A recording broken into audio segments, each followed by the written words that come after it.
Hello student, कैसे हैं? अच्छा। तो आज हम लोग जो है ये जो कक्षा 10 का छठवां चैप्टर है त्रिभुज, उसमें एक प्रॉब्लम है। इसको देखते हैं कैसे सिद्ध किया जाएगा।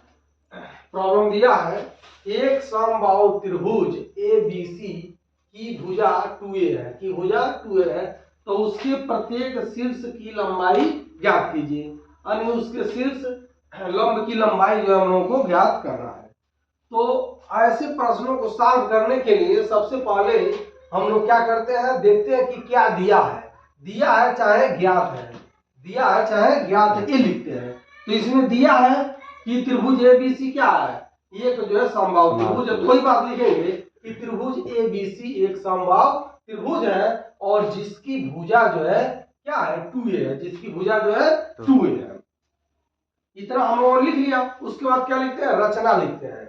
यानी जिसका प्रयोग करके हम लोग जो है इस थ्योरम को सिद्ध कर सकते हैं वो रचना लिखते हैं। तो रचना लिखेंगे कि शीर्ष ए से भुजा बीसी पर जो है लंब डाला, यानी ए से या एडी लंब जो है बीसी डाला। तो यहाँ पर लिखेंगे रचना में एडी लंब बीसी खींचा, जहां एडी क्या है, शीर्ष लंब है। एडी क्या है, शीर्ष लंब है। उसके बाद आते हैं उपपथ लेते हैं। उपपथ में इससे अब क्या किया जाए कि यह सिद्ध हो जाए। तो सबसे पहले हम लोग क्या करेंगे, इस त्रिभुज और इस त्रिभुज, इस दोनों त्रिभुज को लेकर के चलेंगे।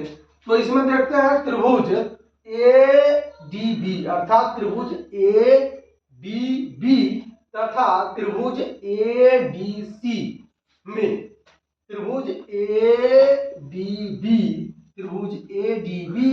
तथा त्रिभुज ए डी सी में हम लोग देखते हैं, चूंकि इसमें देखते हैं चूंकि ए बी बराबर ए सी अर्थात यह ए बी बराबर जो है ए सी के है। क्यों है, क्योंकि यह त्रिभुज ए बी सी ये क्या है, समबाहु त्रिभुज है और समबाहु त्रिभुज की तीनों भुजाएं आपस में क्या होती हैं, बराबर होती हैं। तो इसलिए जो है यह भुजा इस भुजा के बराबर होगी। उसके बाद एडी देखते हैं, यह एडी जो है इस त्रिभुज में भी है और इस त्रिभुज में भी है, इसलिए एडी जो है उभयनिष्ठ हो जाएगी। एडी क्या हो जाएगी, उभयनिष्ठ हो जाएगी। और उसके बाद हम लोग जानते हैं कि इसमें कोण एडीबी 90 अंश है और कोण एडीसी भी यह भी क्या है, 90 अंश है और यह भी क्या है, 90 अंश है। किससे, रचना से हम लोग जानते हैं कि यह जो है 90 अंश है, क्योंकि हम लोग शीर्ष ए से बीसी पर लंब खींचे हैं। यहाँ पर लिख सकते हैं रचना से। अब इस प्रकार हम लोग देखते हैं कि इसमें दो भुजा और एक कोण अर्थात साइड एंगल साइड, दो भुजा और एक कोण जो है, इस त्रिभुज की दो भुजा और एक कोण, इस त्रिभुज की दो भुजा और एक कोण के अलग अलग बराबर है। इसलिए ये दोनों त्रिभुज क्या होंगे, सर्वांगसम होंगे। ये दोनों त्रिभुज क्या होंगे, सर्वांगसम होंगे।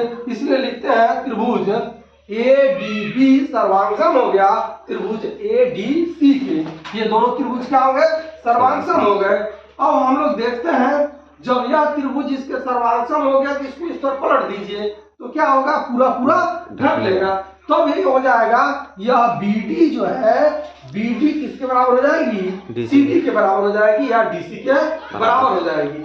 तो यहाँ से यहाँ तक की लंबाई हम लोगों को 2a मालूम है और यह बराबर यह है, इसलिए यह ये हो जाएगा और यह भी क्या हो जाएगा, ये हो जाएगा। यही बात लिखा गया। तो बीडी बराबर सीडी किससे, कॉन्ग्रुएंस ट्रायंगल यानी सर्वांगसम त्रिभुज से, कॉन्ग्रुएंस ट्रायंगल अर्थात सर्वांगसम त्रिभुज से ये हो जाएगा बीडी बराबर सीडी बराबर 1/2 बीसी। आप बीसी का मान हम लोग क्या जानते हैं, 2a, तो 2a का आधा करेंगे तो क्या हो जाएगा, ये हो जाएगा। अब हम लोग क्या करेंगे, इस एडी का मान निकालना है। इस एडी का मान निकालना है, यह एक समकोण त्रिभुज है एडीबी, एक समकोण त्रिभुज है एडीबी, समकोण त्रिभुज है। इसमें हम लोग क्या करेंगे, पाइथागोरस प्रमेय लगाएंगे।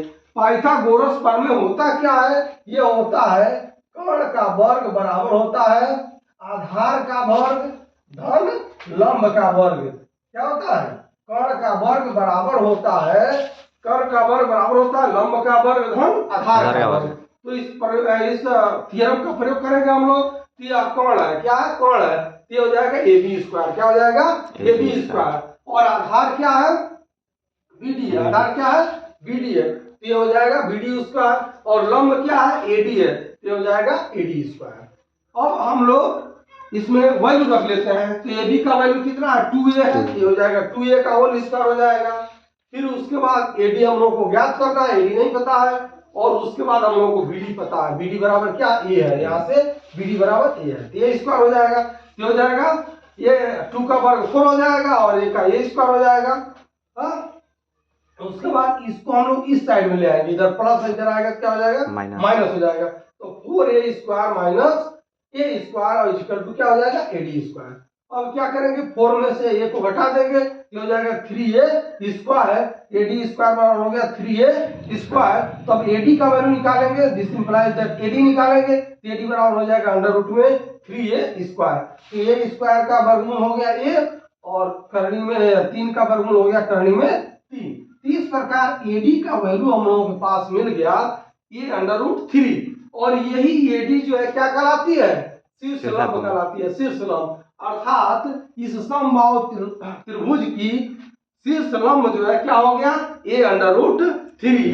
ये सिद्ध करना था, हेंस प्रूव्ड, इति सिद्धम।